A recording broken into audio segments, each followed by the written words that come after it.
अस्सलाम वालेकुम listeners, welcome to my channel Pakistan novels. आज हम आपके साथ रिश्तों के रेशम का लास्ट पार्ट शेयर करने वाले हैं, तो चलिए चलते हैं नावल की जानिब। टेलीफोन की बेल कब से बज रही थी। वो बाथरूम में था और बेडरूम का दरवाज़ा बंद था। वो जल्दी से बाथरूम से निकला। गीले बालों में उंगलियां चलाते हुए वो टेलीफोन सेट की तरफ बढ़ा। हेलो, उसने रिसीवर उठाकर माउथ पीस में कहा। हेलो सरफराज बेटे। दूसरी तरफ वहीदा बेगम थी। वो उलझ सा गया। जी फरमाइए। बेटे जल्दी से नीली को बुला दो, उसके बाप इस वक्त घर से बाहर गए हुए हैं। वो ठीक तो है ना? जी। उसने हैरान होकर रिसीवर को घूरा। बेटे टाइम नहीं है, जल्दी से नीली को बुला दो। दूसरी तरफ शदीद बेचैनी थी। जी नीली? अच्छा अच्छा, वो उस वक्त घर पर नहीं है। उसे फ़ौरन यही जवाब सूझा। कहाँ चली गई? दूसरी तरफ परेशानी थी। उसने आहिस्तगी से रिसीवर केडिल पर डाल दिया। कहाँ चली गई? उसने खुद से सवाल किया। कल दोपहर को तो उसने उसे घर से निकाल दिया था। वो अब्दुल रहमान के यहाँ नहीं गई तो फिर कहाँ चली गई? वो बेहद परेशान हो गया। ये क्या हो गया? वह गिरने के अंदाज में पास पड़ी कुर्सी पर ढह गया। अजीब लड़की है, कुछ समझ नहीं आ रहा। खुद ही तो खुला मांगा और फिर खुद ही आ गई। क्या वो अपने माँ बाप से ताल्लुक़ तोड़कर आई थी? मगर क्यों? जब वो अदालत में उसके मुकाबिल आ गई थी, फिर उसने ये सब क्यों किया? उसकी नज़रों के सामने तमाम मनाजिर मादी की झलकियाँ दिखाने लगे। इस बेवकूफ़ सी लड़की को उसने टूट कर चाहा था। वो जो उससे बहुत दूर दूर रहती थी, डरी डरी सहमी सहमी।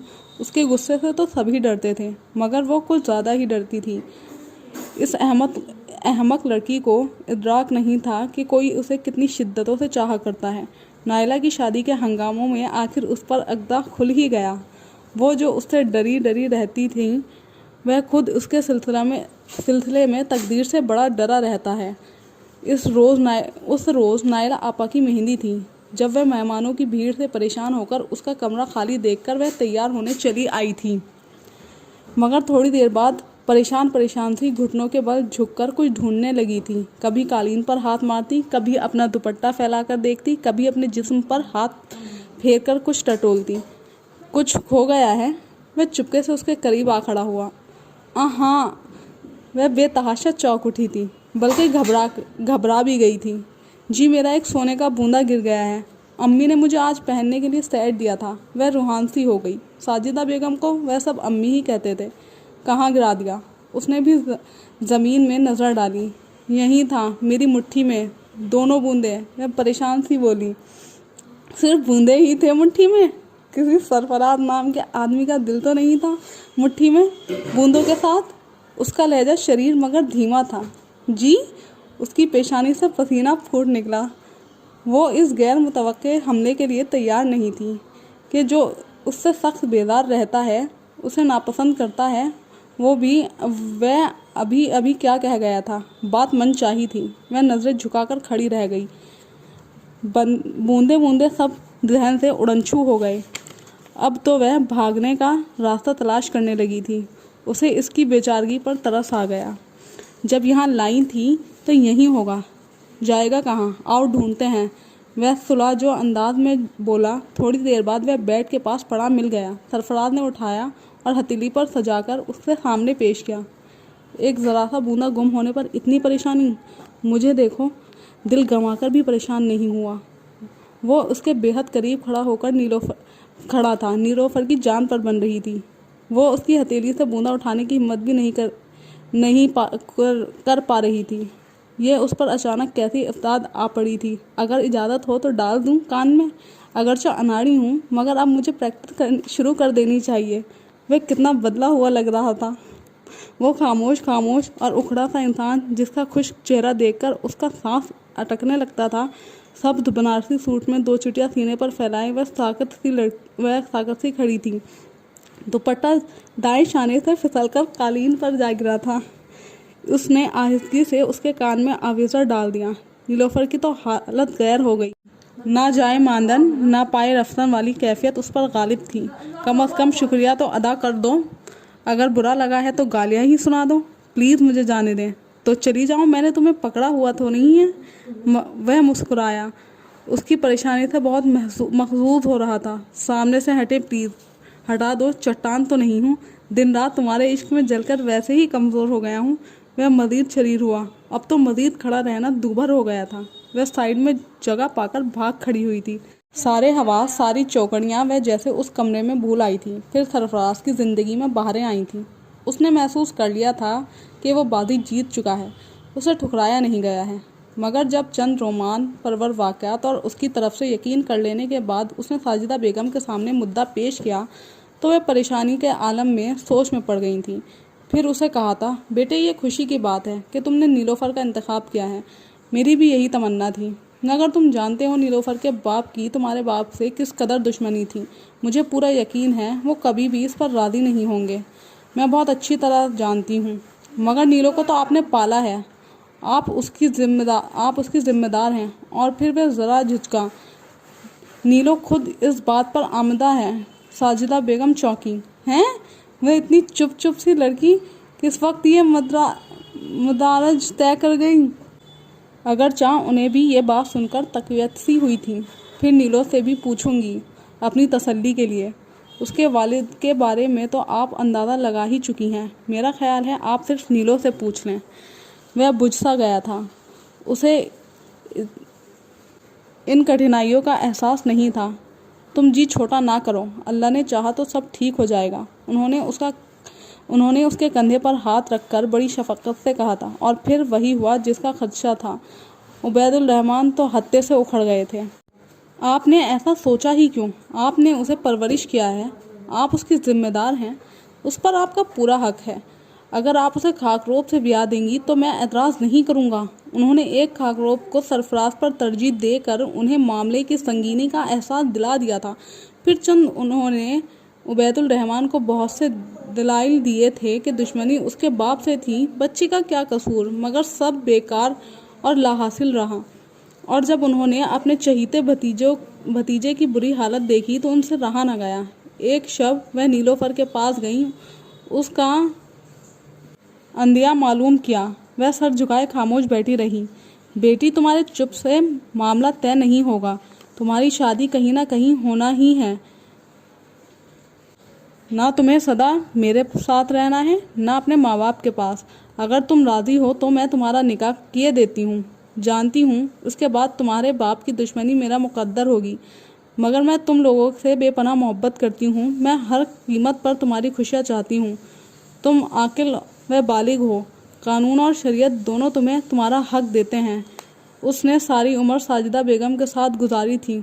उसे सिर्फ उन्हीं से मोहब्बत भी थी और उनसियत भी। उसे सिर्फ उन्हीं के फैसलों में दिलचस्पी थी जिन्होंने उसे दुनिया के हर ऐश व आराम और चाहत से नवाजा था। और फिर बात उसके अपने दिल की भी थी, वो जो उसकी खामोश पुजारन थी, जबकि इसे तो उसका एहसास भी नहीं था कि वो भी उसके लिए अपने दिल में तूफ़ान छिपाए बैठा है। उसने खामोशी से अपनी रजामंदी दे दी। साजिदा बेगम ने बड़ा जुरायतमंदाना कदम उठाया था। खामोशी से निकाह हो गया। निकाह में कुल 10 अफराद थे। नायला और उसका शौहर, नायला की माँ, 2 नीलोफ़र की सहेलियाँ और 2 सरफराज के दोस्त और 1 सरफराज के मामू, दूल्हा दुल्हन और साजिदा बेगम। उन्हें अफराद में से 2 गवाह दोनों तरफ से बन गए थे, उन्हीं में से वकील। और यूं वह हमेशा के लिए एक हो गए। खुश और मुतमईन दोनों थे, मगर यह खुशी चंद रोज़ साबित हुई। साजिदा बेगम खून के सरतान में मुब्तला होकर चंद महीनों में अपने खालिक हकीकी से जा मिली। इस अफ्ताद पर सभी परेशान हो गए। घर का निज़ाम तलपट होकर रह गया। चेहलुम तक तो नायला घर में रही, फिर वो भी चली गई और उबैदुल रहमान अपनी बेटी को आकर ले गए। वो उसे रोकना चाहता था, रोकने का हक रखता था, मगर वक्ती तौर पर मसलहतन खामोश रहा कि अब उससे बंधन बहुत पक्का बन गया है। सब वहमों को झटक कर उसको बाप के साथ जाते देखता रहा।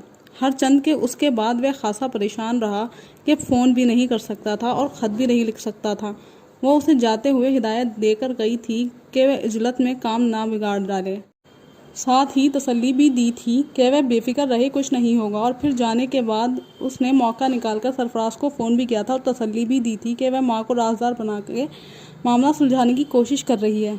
उसने माँ को बता दिया है, क्योंकि वह उसके लिए आने वाला एक पैगाम मंजूर कर रहे थे।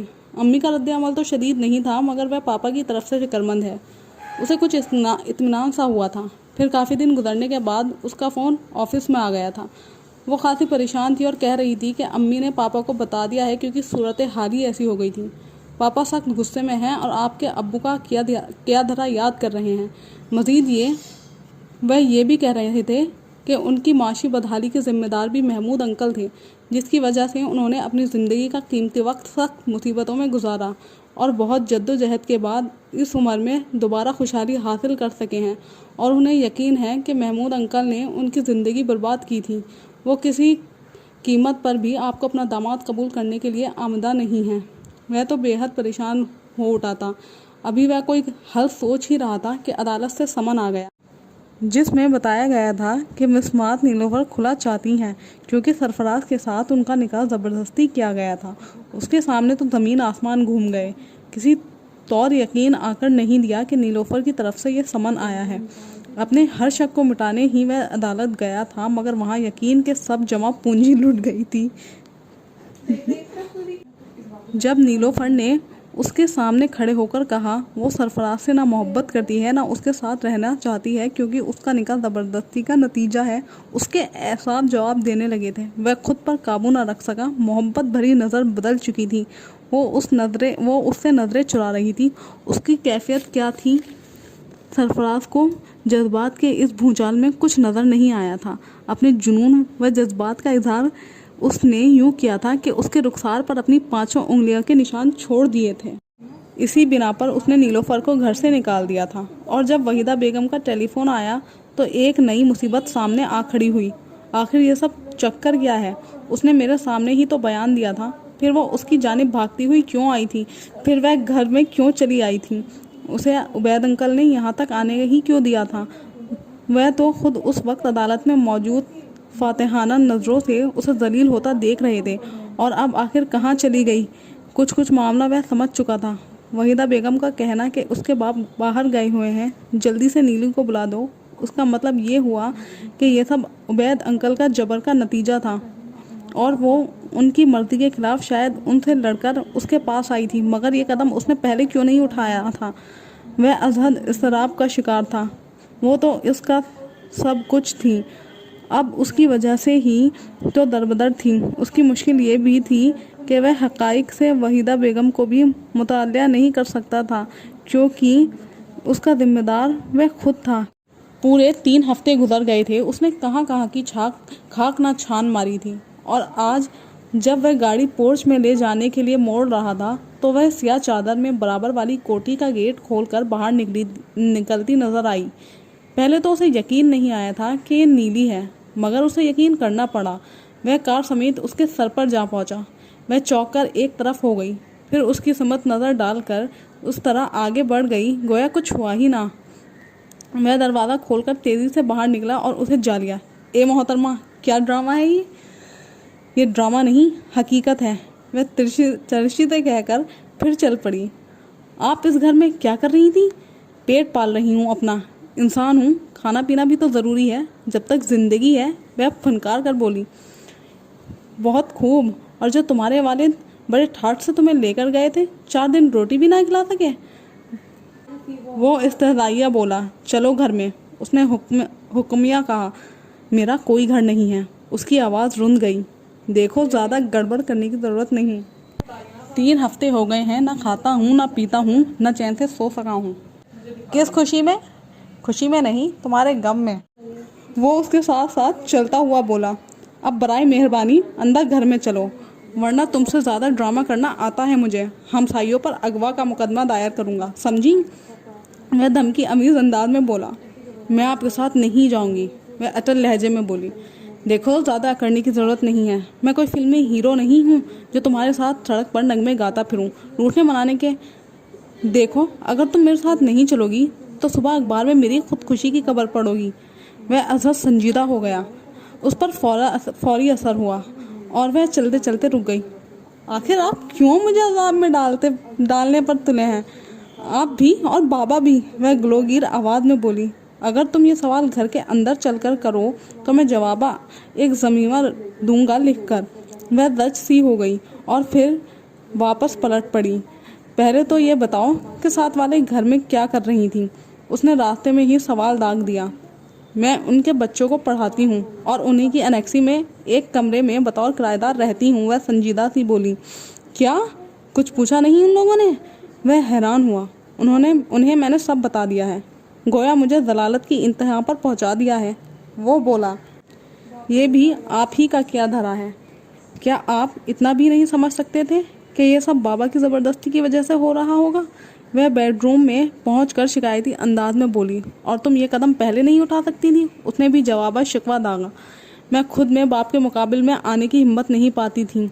पता नहीं राजी, लोग अपने जज्बात और अना की भेंट बेकसूर को क्यों चढ़ा देते हैं? अपनी आर्जी परेशानियों से तंग आकर अपने बच्चे दूसरों को क्यों दे देते हैं? राजी, लोग फ़र्ज नहीं पहचानते तो हक क्यों मांगते हैं? नफ़रतें करते हैं तो निशाना गैर मुतल्लक़ लोगों को क्यों बनाते हैं?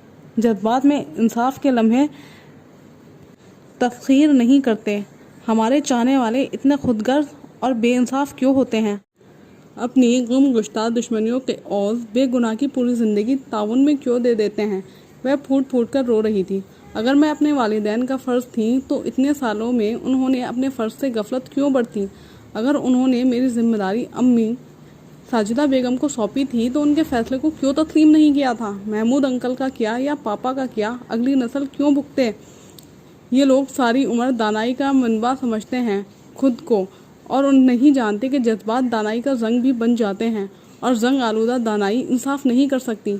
आपको क्या पता मुझे किस तरह और क्या क्या कहकर अदालत तक लाया गया, मगर आप पर नज़र पड़ते ही मैं, वो मेरे बाप हैं, अगर वह आपकी मुखालफत में कोई अकली दलील देते तो मैं दे देती कुर्बानी, मगर महज बाप की दुश्मनी कोई दलील नहीं थी।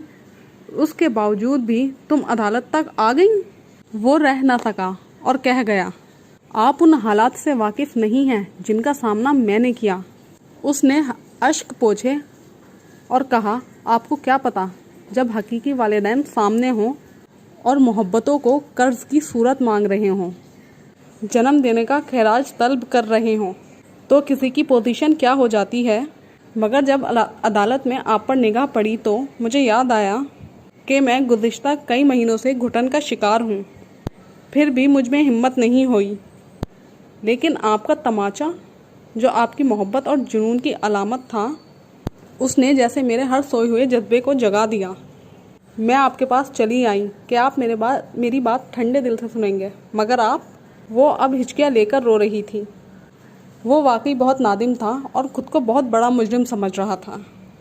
वाकई हम इंसान जज्बात में रोशनी जैसा वाज़ेह फ़ैसला नहीं कर पाते।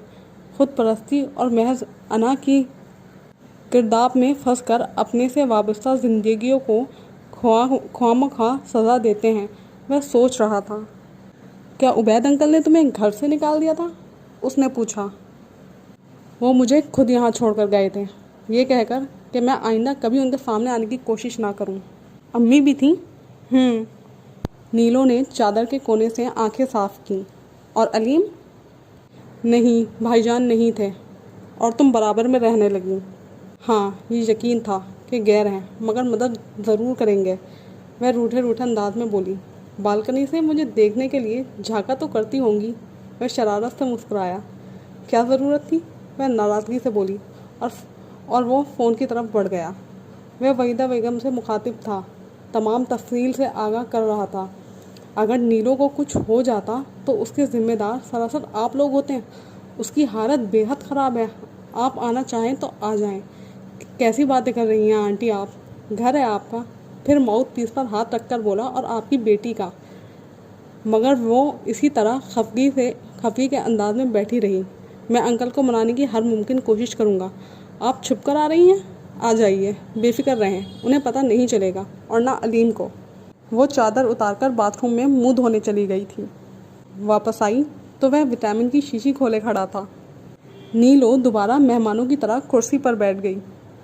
उसने एक टैबलेट मुंह में डाली और पानी का गिलास मुंह से लगाया। वो चोरी चोरी उसे देख रहा था। नाराज़ हो इतने धुआंधार मुकाबलों के बाद भी वह घूंट भरकर बोला। वो चुप रही। दुख दर्द मिले जिसमें वही प्यार अमर है। उसने रफ़ी के अंदाज में ऊंचे सुर में नगमा शुरू किया। अंदाज वही, शरीर था जिससे सिर्फ वही आशना थी। इस कदर बेसुरा पाकर नीलो ने बमुश्किल मुंह फेर कर मुस्कुराहट छुपाई थी। So this was the last of novel. Hope you enjoy. If you really did, do not forget to like, comment, and of course subscribe to Pakistan Novels.